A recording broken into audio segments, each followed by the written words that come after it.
Hello students, আমি Nitish sir জ্ঞানজ্যোতি coaching সেন্টারের পক্ষ থেকে তোমাদের প্রত্যেককে জানাই আরো একবার স্বাগত। তো স্টুডেন্টস, আজকে আমি তোমাদের সঙ্গে আলোচনা করব এসকেডিইউ অর্থাৎ সিধু কানহু বিরসা ইউনিভার্সিটির অধীনস্থ যে সমস্ত ছাত্রছাত্রীরা যারা বিভিন্ন কলেজগুলোতে 6 সেমিস্টারে পড়াশোনা করছো মেজর হিস্ট্রি নিয়ে, তাদের জন্য আজকে মেজর পেপার 10 থেকে ভীষণ গুরুত্বপূর্ণ একটি বিষয়, সেটা হচ্ছে বঙ্গ সত্যাগ্রহের পটভূমি বিশ্লেষণ করো, এই বিষয়ে আলোচনা করব। যারা এখনো পর্যন্ত আমাদের চ্যানেলটিকে সাবস্ক্রাইব করোনি তারা অবশ্যই চ্যানেলটিকে সাবস্ক্রাইব করে পাশে থাকা বেল আইকন অল প্রেস করে দাও, যাতে নেক্সট টাইম থেকে কোনো ভিডিও আপলোড করলে তার নোটিফিকেশনটা তুমি সবার আগে পেতে পারো। এছাড়া যারা ভাবছো যে অনলাইনে আমাদের ক্লাস জয়েন করবে তারা অবশ্যই যোগাযোগ করবে আমাদের অফিসিয়াল নাম্বার 7076398606 নম্বরে অথবা 6295916282 নম্বরে। তোমাদের টোটাল কোর্স ফি রয়েছে তোমাদের এই সাধ্যের মধ্যে জাস্ট 1199 রুপিস পুরো সেমিস্টারের অল সাবজেক্টের কোর্স ফি। তো দেরি না করে আজই যোগাযোগ করো আমাদের সঙ্গে এবং যুক্ত হয়ে যাও আমাদের অনলাইন ক্লাসে। চলো শুরু করছি আজকের ক্লাসটা ডিটেলসে বঙ্গ সত্যাগ্রহের উপরে। দেখো কি রয়েছে, বঙ্গ সত্যাগ্রহ বা বঙ্গভুক্তি আন্দোলন, মানে বঙ্গভুক্তি মানে কি, বাংলার অন্তর্ভুক্তি। তো ছিল মানভূমের বর্তমান পুরুলিয়ার, মানভূম বলতে এখন বর্তমানে যেটাকে পুরুলিয়া বলে আমরা জানি। তো বাংলাভাষী মানুষের কিন্তু দীর্ঘস্থায়ী সংগ্রামের এক চূড়ান্ত এবং নাটকীয় অধ্যায় কিন্তু এই বঙ্গ সত্যাগ্রহ। বলছে এই আন্দোলনের মূল পটভূমি রচিত হয়েছিল 1947 সালে দেশভাগের পর থেকে। অর্থাৎ দেশভাগের পর এই যে মানভূম বা পুরুলিয়াকে কার সঙ্গে অন্তর্ভুক্ত করা হবে, অর্থাৎ বাংলার সঙ্গে অন্তর্ভুক্ত করা হবে কি হবে না, এই নিয়ে কিন্তু একটা কন্ট্রোভার্সির সৃষ্টি হয়েছিল। স্বাধীনতার পর যখন রাজ্য পুনর্গঠনের প্রশ্নের সমাধান মানে সামনে আসে যে কোন রাজ্য কার অধীনে অন্তর্ভুক্ত হবে, কোন রাজ্যের এরিয়া কতটা হবে, 1947 যখন দেশ স্বাধীন হয়ে গেল তারপরে কিন্তু এই সমস্যাটা আমাদের সামনে কিন্তু মাথা চাড়া দিয়ে উঠেছিল। তখন মানভূম জেলাটি বিহার রাজ্যের অন্তর্ভুক্ত ছিল, কিন্তু তৎকালীন বিহার সরকার এই অঞ্চলের সংখ্যাগরিষ্ঠ বাংলাভাষী মানুষের ওপর কিন্তু জোরপূর্বক একটা হিন্দি ভাষা চাপিয়ে দেওয়ার নীতি কিন্তু গ্রহণ করেছিল। ক্লিয়ার? সরকারি দপ্তরে বাংলার ব্যবহার নিষিদ্ধ করা এবং শিক্ষা প্রতিষ্ঠানে হিন্দি বাধ্যতামূলক করার ফলে কিন্তু স্থানীয় মানুষের মধ্যে তীব্র অসন্তোষ দেখা দেয়। ঠিক আছে?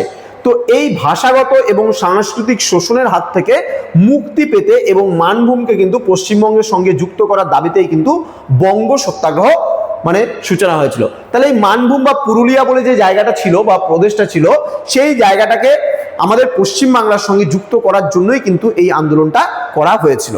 ঠিক আছে, চলে আসবো নেক্সটে কি রয়েছে একটু দেখে নেই আমরা। দেখো, এই আন্দোলনের প্রধান চালিকা শক্তি ছিল লোকসেবক সংঘ। অতুল চন্দ্র ঘোষ, বিভূতিভূষণ দাশগুপ্ত এবং লাবণ্যপ্রভা দেবীর নেতৃত্বে এই আন্দোলন একটি গণহত্যার রূপ কিন্তু নিয়েছিল।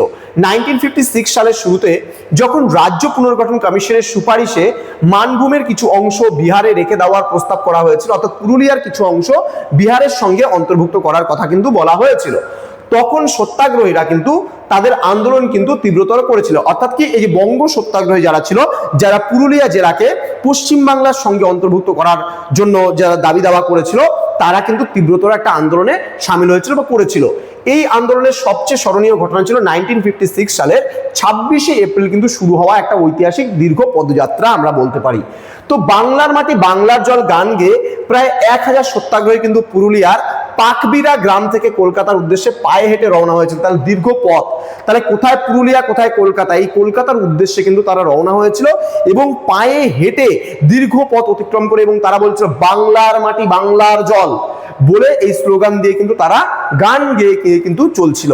দীর্ঘ এই পথ অতিক্রম করার সময় তারা সাধারণ মানুষের বিপুল সমর্থন লাভ করেছিল এবং মাতৃভাষার মর্যাদা রক্ষার এক অভূতপূর্ব জাগরণও কিন্তু এই সময় সৃষ্টি হয়েছিল। তো বঙ্গ সত্যাগ্রহ কেবল কিন্তু একটি রাজনৈতিক আন্দোলনই ছিল না, এটি ছিল বাঙালির আত্মপরিচয় রক্ষার লড়াই, যে বাঙালিদের যেন আত্মপরিচয় বৃদ্ধি পায় এবং বাংলা যেন আরো বড় হয় এবং বাঙালিরা যেন বাংলার সঙ্গে মিলেমিশে থাকতে পারে, সেই জন্য এরা কিন্তু লড়াই করেছিল। সত্যাগ্রহীরা সত্যাগ্রহী শিবিরে অবস্থান করে এবং সরকারি আইন অমান্য করে কারাবরণ কিন্তু করে অহিংসার পথে কিন্তু প্রতিবাদ চালিয়ে যান। শান্তিনিকেতন থেকে আসা সমর্থন এবং কলকাতার বুদ্ধিজীবী মহলের সংহতি এই আন্দোলনকে কিন্তু এক নৈতিক শক্তি কিন্তু প্রদান করেছিল।